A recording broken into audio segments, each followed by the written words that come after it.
noita ajan maassa. Tää on niin moneen kertaan vatkattu nämä bändit, kun ne on niinku samanlaisia kuin joku muu.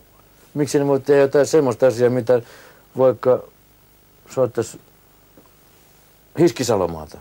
Sekin olisi pari. Se on hieno ukko. Se oli hieno ukko. Mutta minkä takia sekin muutti Veke Härmästä?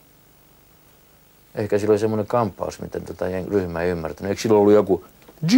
Ja sitten se, kun se laulo, kato, niin...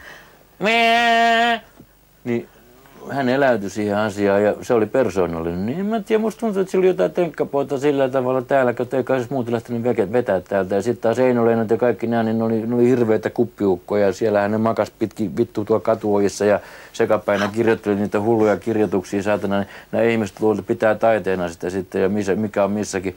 Stebuaksukin, niin se oli semmoinen kivestä veistetty hamppi, niin sekin on ollut hyvä. Mutta jätkä on ollut sekaisin kuin peikko. Ja sitten se on pannut lapulle niitä systeemeitä, niin nämä pitää taiteena kaikkia semmoista asiaa siihen aikaan.